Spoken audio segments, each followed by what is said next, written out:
I'm Rebecca Mohlman, and I am a trauma therapist in Alaska. And I'm also a coach and have a podcast called The Reframe, where fear is brave.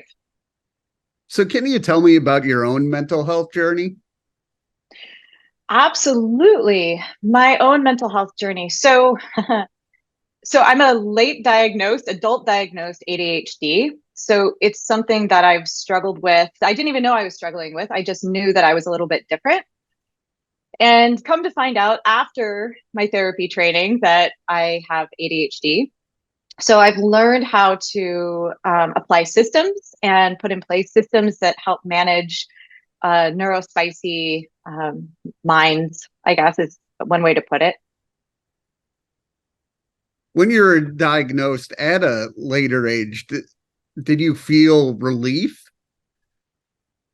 Yeah, I did actually. It kind of made sense. I was like, oh, that's why I do this. That's why I don't do that very well. Organization is a struggle for me. So I've really had to I have lots of little sticky notes everywhere, and then I try to compile them onto a piece of paper. Scheduling is really important for me, just to keep, because my brain goes all over the place. So it's really important to be able to wrangle it back in and then learn how to leverage hyper focus and be able to turn it on when I want to and then turn it off and be able to relax back. But it definitely was a moment of I'm not crazy. There's other people like this in the world. Absolutely. Yeah, so, can you tell me what inspired you to, take your journey where you are in the mental health realm? Sure. Well, I've always been incredibly fascinated with the architecture of the mind and the body from a very young age. And right in high school, actually, my mom and I took our first energy work class. So it's called Healing Touch. It's similar, people are more familiar with something called Reiki, but it's working with the energy fields of the body and how to bring homeostasis and health to the human body. Then I went into massage. Um, and after that, I kind of took a pivot and owned a bar, started and owned a bar, restaurant, music venue for a decade. And then after selling that, I decided I wanted to go back into the healing arts. But I had seen so much struggle with mental health in that industry because it's a bar, right? So a lot of people come and they sit there and they're drinking their worries away or they're just trying to escape or avoid things. Not everybody, but for a large part.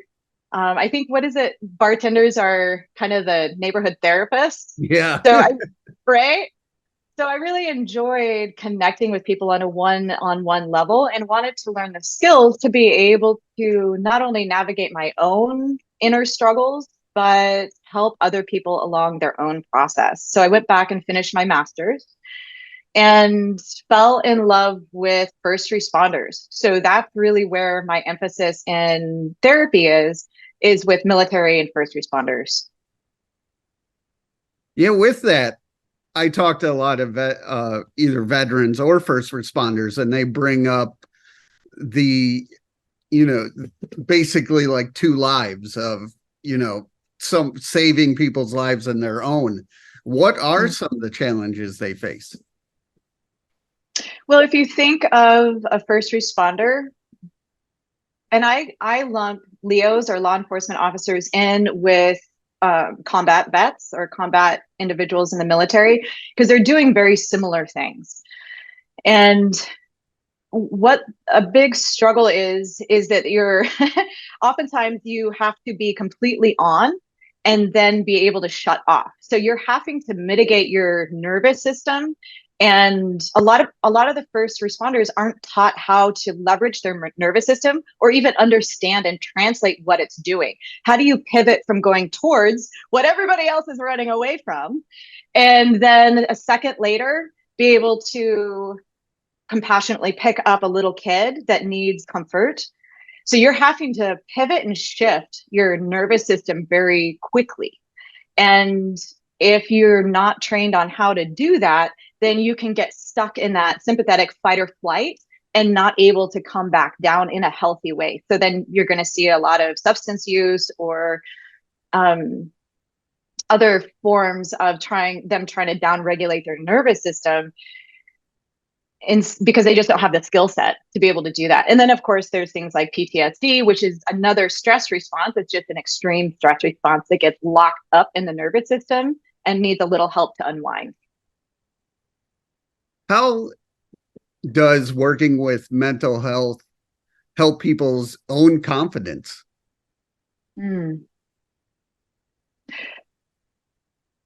I think when you have your experience, right, your life experience of what's going on in your mind and the emotions and your physical body, and it doesn't have a reference point, it's ambiguous, it can seem a bit um, destabilizing, right? So it becomes ambiguous. So I think mental health, understanding in that journey, that gives it the framework.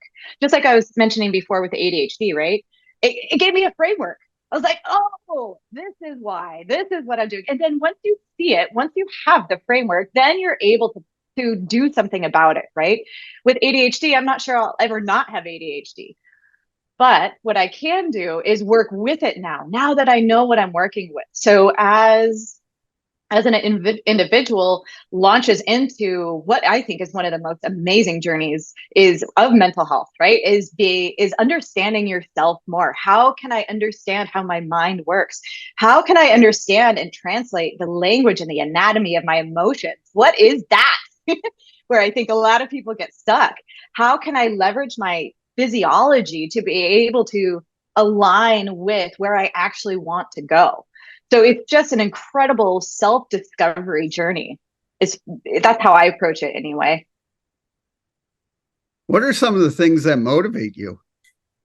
It goes back to that very beginning, that almost insatiable curiosity and desire to learn, learning new things that I can apply, and then being able to hold space with another person and watching them unfold before you. It is one of the most amazing gifts, is being able to see someone step into their own self, be able to, just like a flower, like bloom right in front of you. And I think for a large part of my life, I live and breathe this. It's what I do for fun. It's what I enjoy. Um, and using my own body and my own journey as the training ground, so I can better serve even my family, better serve them and show up as the best person I possibly can. And life just keeps getting better. I was driving around the other day and I was thinking to myself, gosh, is it legal to feel this good? Like, it feels like it should be illegal. But it's just because it's right in the forefront of what I'm doing. It's a constant daily practice. And it really does pay off. Really does. Can you tell me about your podcast? Heck yeah. So I started the podcast in January of this year, and it was initially called the Reframe, from the couch to the conversation. And the intention really has been to take everything that I was learning and sharing in sessions to a platform where people were able to access a lot of the tools and techniques and strategies in a free way, because not everybody has insurance. Not everybody can pay out of pocket for a therapist. And what I'm doing on the podcast isn't therapy, but it's a lot of the skills that I literally repeat over and over and over again in my sessions. And then a couple months ago, I renamed it to the Reframe, where fear is brave.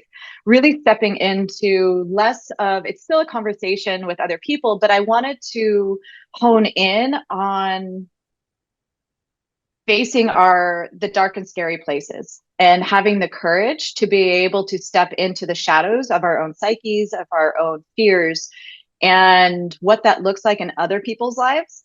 But then also helping people learn the tools and the techniques to navigate that themselves. Because I think a lot of times people avoid the dark and twisty and the shadows and what's hiding in there and what's causing a lot of the issues inside of them, because they just don't know how to navigate.